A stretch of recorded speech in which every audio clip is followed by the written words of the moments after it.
A sloth, a donkey, and a curious human send a prompt and see what they're doing. One hits record with a question on his mind. Two brothers pick it up, see what they find. Corn takes his time, Herman's got the facts. Back and forth, they never hold back. My weird prompts, come on in, that's where we begin. My weird prompts, glad you're here. This episode was generated using artificial intelligence. Please verify facts. Hello, Herman and Corn.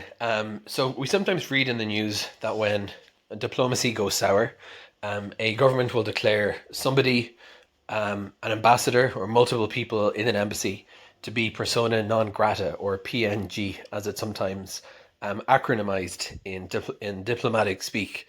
And usually when we read these reports in the news that a country has declared someone persona non grata, it says they have 72 hours to leave the country. For whatever reason, 72 hours seems to be the kind of standard. Although I've also seen reports of 48 hours being a window. We've talked about how diplomacy in practice is often a strange form of theatre, played out for the benefit of domestic audiences. So sometimes states will seize on the opportunity after declaring someone persona non grata to put on some theatrics. For example, when the Israeli ambassador was previously declared PNG in Turkey, if I recall, they invited the media to the boarding gate just so they could watch the outgoing Israeli ambassador being searched by security. And then, of course, everything in diplomacy is a tit-for-tat. So if that's how Turkey treats an Israeli ambassador, Israel will do the same to the Turkish diplomats in Israel. What I'd like to talk about, Herman and Corn, is beyond the officialdom of being called a persona non grata. I'm always really curious to know how that actually works in practice. If you told me, if I was living in a city or a country for a number of years, as most of these senior diplomats are, you might have your kids in a local school, you might have some stuff to move, and 72 hours is not exactly a very generous window of time in which to get everything that you own and everything you care about out of the country. So my question is, and we've talked about the role of protocol in diplomatic affairs and how the nuances of diplomacy are often handled like this. My question is, in reality, if you are somebody, an ambassador, and you get declared a persona non grata, you get declared, I presume there's some kind of official communication like a démarche or the various strangely antiquated things that diplomats do. But do you actually literally get a deadline? Like by 8 o'clock from now, you need to be out of here or else. And that's what I'm also curious about, the or else. If someone is declared PNG and they decide, well, do you know what, screw it, I'm having a nice time by the beach. What's actually going to happen when the deadline expires? Will they be arrested? Do they forfeit their diplomatic immunity by outstaying that period? And in the more normal course of events, I'd also be curious to know if someone's ever actually done that. But in the more normal course of events where someone is declared persona non grata, their government gets them on a flight, presumably. Is it just literally because I always have the picture of maybe it's just a reflection of me extrapolating from the types of places I lived here in Israel. Someone, skirmishing through their wardrobe to try cram stuff into a bag with a little notification on their iPhone saying this is a deadline, or maybe like a countdown timer, 24 hours to go. I have a feeling that it's not actually that in practice, but I may be totally wrong. Herman and Corn, what information have you gathered about the actual mechanics of the declaration of persona non grata-hood? How does it actually play out in reality? And let's talk about that in today's episode of My Word Prompts. Imagine you are one of the most powerful, influential people in a foreign capital. You have a sprawling residence, a dedicated staff, a black sedan with flags fluttering on the hood, and you are invited to all the best parties from Embassy Road to the Presidential Palace. Then a knock comes at the door, or a courier arrives at the embassy gates with a single, unassuming piece of paper. Suddenly, the music stops. You have exactly 72 hours to pack your entire life, uproot your family, shutter your office, and leave the country. You have gone from a protected VIP to persona non grata literally overnight. Herman Poppleberry at your service. And yeah, Corn, that is the ultimate diplomatic cold shoulder. It is the highest level. It is not me, it is you, that one nation can give to another. Our housemate Daniel sent over a great prompt about this today. He was asking about the actual mechanics of how this works. We see the headlines all the time, especially with the massive diplomatic shifts we have seen in the last few years. But what actually happens behind those embassy gates when the 72-hour clock starts ticking? It is a scramble that most people never see. It is a fascinating question because it sits right at the intersection of high-level international law and very mundane, incredibly stressful logistics. Like, how do you even get a 20-foot shipping container to your driveway in a foreign city on 3 days' notice? Today we are digging into the legal and logistical machinery of the persona non grata declaration. We will look at the Vienna Convention, the immunity cliff that every diplomat worries about, and how these declarations are used as a massive chess piece in the world of geopolitics. And we should probably start with the formal definition, because the words themselves carry a lot of weight. Persona non grata is Latin for person not welcome. In the world of diplomacy, it is a formal status under Article 9 of the 1961 Vienna Convention on Diplomatic Relations. This document is essentially the holy book of how countries talk to each other, and it provides the legal shield that allows diplomats to work in potentially hostile environments. Right. And Article 9 is particularly interesting because it is incredibly broad and, frankly, a bit blunt. It says the receiving state may at any time, and without having to explain its decision, notify the sending state that the head of the mission or any member of the diplomatic staff is persona non grata. That is the key part that people often miss, without having to explain its decision. Usually, in international law or even domestic law, you need a specific reason to kick someone out of a country. You need a proven crime, a visa violation, or a clear threat to national security. But for a diplomat, the host country can just say, "We do not like the way you are looking at us today, please leave." Of course, in reality, they usually do have a very specific reason. Typically, espionage, interference in local elections, or a massive political fallout, but legally they do not owe the other country an explanation. It is a pure exercise of state sovereignty. It is the ultimate expression of my house, my rules. You are a guest in our country, and we are rescinding the invitation. But Daniel's prompt really focused on the mechanics. How does that message actually get delivered? I assume it is not just a text message from the foreign minister. No, it is much more formal and, frankly, much more intimidating than that. It usually involves a document called a Note Verbale. We actually talked about the Note Verbale back in episode 486 when we were looking at the history of diplomatic letters. It is a very specific type of communication, an unsigned, formal third-person note. The Ministry of Foreign Affairs of the host country will summon the head of the mission, or a high-ranking deputy, to their headquarters. They do not tell them why. They just say, "Please come over for a meeting." So, the Ministry of Foreign Affairs in, say, London calls the Russian ambassador and says, "Please come over for a chat at 2 o'clock." They sit down in a formal room, and instead of the usual tea and biscuits and talk about trade routes, they get handed a Note Verbale. And the language is usually very dry. It will list the names of the individuals and state that they are no longer welcome.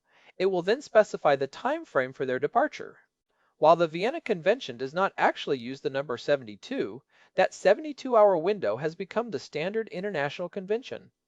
The treaty itself just says the person must be recalled or their functions terminated within a reasonable period. But in the high-stakes world of diplomacy, reasonable has been culturally and legally solidified as somewhere between 48 and 72 hours. That is an incredibly tight window when you think about the actual life of a senior diplomat. These people are not just living out of a suitcase in a hotel. They have residences, they have spouses who might have their own jobs, they have kids in local schools, they might have pets, and they definitely have a mountain of sensitive, classified documents in their office that cannot just be left behind. This is where the logistics get really intense. The moment that Note Verbale is handed over, the embassy goes into what is known as burn bag mode. If you are being kicked out, especially on such short notice, the host country is essentially saying that the diplomatic relationship has collapsed or is under extreme strain. The first priority for the departing staff is not packing the fine china or the kids' toys. It is destroying the secrets.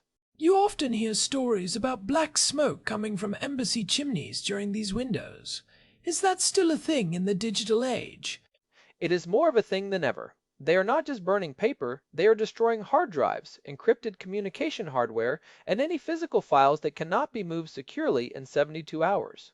Most embassies have high-capacity industrial shredders and disintegrators that turn electronics into dust. If you have a massive archive of intelligence reports, you cannot just throw them in a suitcase and hope the airport security does not look too closely. You have to destroy them on site. It is a frantic, high-stress process that happens while the clock is ticking down. And what about the physical move? If you are an ambassador and you have been in a post for 4 years, you have a house full of furniture and personal belongings. Do they just abandon it all? Usually, the embassy's administrative staff handles the heavy lifting, but it is a total scramble. They have to hire local movers who, by the way, are almost certainly being watched or even staffed by the local intelligence services. They have to secure flight paths and landing rights for transport planes. In the mass expulsions we saw throughout 22 and 23, where European countries were kicking out dozens of Russian diplomats at once, it was a logistical nightmare. Russia had to send specialized Ilyushin 76 cargo planes to pick up hundreds of people, including families and pets, because most commercial airspace was closed to them. Daniel mentioned a specific case in his prompt about the Israeli ambassador in Turkey being searched by security at the airport while the media watched. That feels like a very specific kind of theater. Is that common, or is it a violation of the rules? It is a massive violation of the spirit of the Vienna Convention, but it is becoming more common as a form of wolf warrior, diplomacy, or populist posturing. Normally, a diplomat being expelled is still covered by full diplomatic immunity until they physically cross the border. Searching their bags or their person is a huge no-no in traditional diplomacy. But countries will do it as a parting gift, to show their domestic audience how tough they are. It is a way of saying, you are no longer a protected guest, you are an intruder, we are dragging to the door. It is performative cruelty. That brings up a really important point about what we call the immunity cliff. Daniel asked if they get arrested or if they lose their immunity the second the clock hits 73 hours. This is where the legal nuance of Article 39 is really important. Right? Article 39, paragraph 2 of the Vienna Convention is the crucial bit of text here. It says that when the functions of a person enjoying privileges and immunities have come to an end, such privileges and immunities shall normally cease at the moment when he leaves the country or on expiry of a reasonable period in which to do so. Okay, so there is that word reasonable again. It is not like a Cinderella story where at the stroke of midnight your carriage turns back into a pumpkin and the local police can suddenly handcuff you for that stack of unpaid parking tickets from 3 years ago. Precisely. The immunity persists for a reasonable period to allow for a safe and orderly departure. However, if a diplomat purposefully stays past the deadline to make a political point or tries to hide out in the country, they are playing an incredibly dangerous game. Once the host country decides that the reasonable period has expired, and they are the ones who get to define reasonable, they can formally declare that the person is no longer a diplomat. At that point, the legal shield vanishes. They are just a foreign national with an expired visa and no legal right to be there. And that is when the handcuffs can actually come out. Potentially, yes. But it almost never happens to senior diplomats because the sending state does not want the catastrophic embarrassment. If your ambassador gets arrested in a foreign capital, it is a total failure of your foreign service. The sending government will literally drag their own people onto the plane if they have to. The only time you really see people staying past the deadline is in very rare cases of defection, where the diplomat says, I am not going back to my home country, and they apply for political asylum. But that is a completely different legal track. Let's talk about the tit-for-tat nature of this.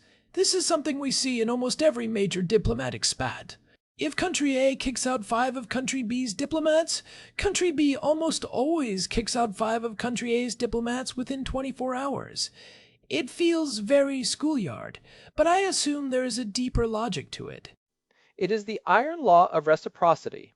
Diplomacy is built entirely on the idea of equal treatment. If you touch my people, I touch yours. It is often very mathematical and very specific. If you expel my cultural attaché, I will expel your cultural attaché. We saw this hit a fever pitch in 1986 during the height of the Reagan-Gorbachev era. Oh, the 1986 expulsions. That was a wild one. That was the Danilov affair, right? It started when the US arrested a Soviet physicist named Gennady Zakharov for spying. In retaliation, the Soviets arrested an American journalist named Nicholas Danilov. That set off a chain reaction. The US ordered 25 members of the Soviet mission to the United Nations to leave. The Soviets retaliated by expelling 5 US diplomats and, more importantly, they withdrew all 260 Soviet employees who worked at the US Embassy in Moscow and the consulate in Leningrad. Wait, so the US diplomats suddenly had to do their own laundry and drive their own cars? It was much worse than that. The Soviets knew that the US Embassy relied on local staff for everything: cleaning, cooking, driving, maintenance, and even operating the switchboards. By pulling those workers, they effectively paralyzed the daily operations of the embassy. The US then responded by kicking out another 55 Soviet diplomats. It was this massive expulsion spiral. By the end of it, both embassies were ghost towns. The Americans were literally hauling their own trash to the dump and cooking for each other in the embassy basement. It shows how these expulsions can be used to make life miserable for the people who remain. It feels like a very expensive and stressful way to send a message. Is it actually effective in changing policy, or is it just diplomatic theater, as Daniel put it? It is a bit of both. On one hand, it is a very clear signal of the temperature of a relationship. If you are expelling an ambassador, you are one step away from cutting off diplomatic relations entirely or even moving toward a conflict. But on the other hand, it is often a way for a government to do something in response to a provocation without actually going to war or imposing economic sanctions that might hurt their own businesses. It is a symbolic strike that carries real weight. It also serves as a massive disruption to intelligence gathering, right? Let's be honest, a lot of people under diplomatic cover are actually intelligence officers. When a country expels 20 diplomats, they are often clearing out the local spy station. That is a great point, Korn. In the mass expulsions of Russian diplomats from Europe in 22 and 23, many of the people kicked out were specifically identified as intelligence operatives by the host country's security services. By declaring them persona non grata, you are essentially burning their cover forever. They can never go back to that country, and they are now on a permanent watch list for every other allied country. Their career as an undercover operative in that region is basically over. It takes years, sometimes decades, to rebuild those networks and get new people in with the right clearances and local knowledge. So, for the individual, being declared persona non grata is a massive professional blow. It is not just an administrative move, it is a permanent black mark on your record. Usually, yes. Unless you are in a country where being kicked out of a hostile nation makes you a hero at home. But in terms of future postings, it definitely complicates things. Most countries will hesitate to accept a diplomat who has been PNG ad elsewhere for something like espionage. I want to go back to the logistical side for a second, specifically the families. Think about the kids. You are 12 years old, you go to the international school in Berlin or Tokyo. You have your friends, your sports team, your routine. Suddenly, your parent comes home and says, "We are leaving for Moscow or Washington in 48 hours. Pack your favorite toy and a change of clothes. Everything else is going in a crate that might not arrive for 3 months." It is incredibly disruptive and often quite traumatic for the families. And the Vienna Convention does not provide any special protections for families other than the same reasonable period for departure. Usually, the host country will be slightly more lenient with families if there is a genuine medical issue or a very specific reason they cannot travel immediately, but the diplomat themselves has to go. The family might stay for an extra week to finish packing the house, but they lose their diplomatic protection the moment the primary diplomat leaves the country. That is the immunity cliff again. If the ambassador leaves on Tuesday and the spouse stays until Friday to finish the move, is that spouse still protected on Wednesday and Thursday? Technically, yes, for a reasonable period, to finish their affairs, but they are in a legal limbo. They are no longer the spouse of an active, recognized diplomat in that country. Most embassies will try to get everyone out at once just to avoid any potential incidents. You do not want your spouse being harassed by local police over a minor traffic incident or held at the border because of a paperwork technicality when the political atmosphere is that toxic. You know, this reminds me of what we discussed in episode 430 about Jerusalem's ghost consulates. We talked about how some countries have these diplomatic missions that exist in a state of permanent limbo because of the political situation here. Right. In that case, the diplomats are in a gray area because the host country, Israel, might not officially recognize their status in the way they want, but they are still allowed to operate. Persona non grata is the exact opposite of that. It is the removal of all gray area. It is a bright red line. You are out. It is interesting to compare the two.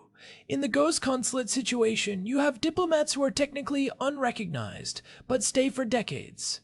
In a persona non grata situation, you have diplomats who are recognized, but are given minutes to leave.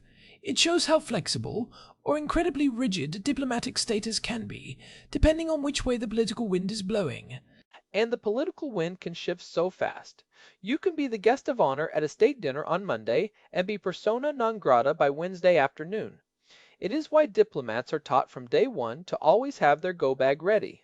Not literally, maybe, but mentally. You never fully unpack in this business. Daniel also asked if there have been historical instances where a diplomat stayed beyond the mandated deadline. We mentioned defection, but are there cases where someone just refused to leave?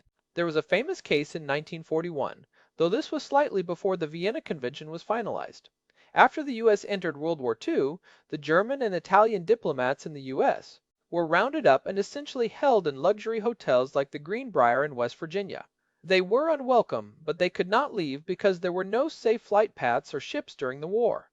They were eventually exchanged for U.S. diplomats coming back from Europe. So they were persona non grata, but they were also stuck. More recently, you see cases where a diplomat is declared persona non grata, but the sending state refuses to acknowledge the legitimacy of the government that issued the order. This happened in Venezuela a few years ago. The Maduro government expelled U.S. diplomats, and the U.S. basically said, "We do not recognize Maduro as the legitimate president, so his declaration is void. Our people are staying." That is the ultimate diplomatic. No, you. It created an incredibly dangerous situation. The diplomats were still in the embassy, but the host country had cut off their power and water and was threatening to arrest anyone who stepped outside the gates. Eventually, the U.S. withdrew them for safety reasons, but for a few days they were living in that immunity cliff zone. They were protected by the physical walls of the embassy, but the second they stepped onto the sidewalk, they were fair game for the local police. This is a good time to talk about the diplomatic pouch. If you are being expelled and you have 72 hours to get your most sensitive stuff out, the pouch is your best friend. Oh, the pouch is sacred. According to Article 27 of the Vienna Convention, the diplomatic pouch cannot be opened or detained by the host country. It can be a literal canvas bag, or it can be a massive shipping container. If you are being expelled, you can pack your entire office, your encrypted servers, and your sensitive files into pouches, seal them with the official wax or lead seal, and the host country cannot touch them. They can watch them be loaded onto the plane, but they cannot look inside. I imagine there is a lot of creative packing that happens in those 72 hours. You better believe it. Anything that is too big to shred and too sensitive to leave behind goes in the pouch. It is the one bit of leverage the expelled diplomat has left. They might be losing their house and their post, but they are taking their secrets with them. There have even been rumors over the decades of people being smuggled out in diplomatic pouches, though that is a massive violation of the rules and very rarely ends well. Let's move into some practical takeaways for our listeners. If someone is following the news and sees a persona non grata declaration, how should they read between the lines? What is the real story usually? The first thing to look at is the rank of the person being expelled. If it is the ambassador, it is a code red. That means the relationship is on the verge of total collapse. If it is a defense attaché or a cultural attaché, it is often a specific strike against an intelligence operation or a response to a specific minor incident. And look at the numbers. Expelling one person is a warning shot. Expelling 20 or 30 people is an attempt to blind the other country's embassy and paralyze their ability to gather information. Also, look at the timing. These things are almost never random. They usually happen right before a major summit, or right after a piece of legislation is passed, or in response to a specific insult. If you want to track diplomatic tensions, you can actually follow the public statements from the Ministry of Foreign Affairs. They will often use very specific coded language before the expulsion happens. Like the classic phrase, unacceptable interference in internal affairs.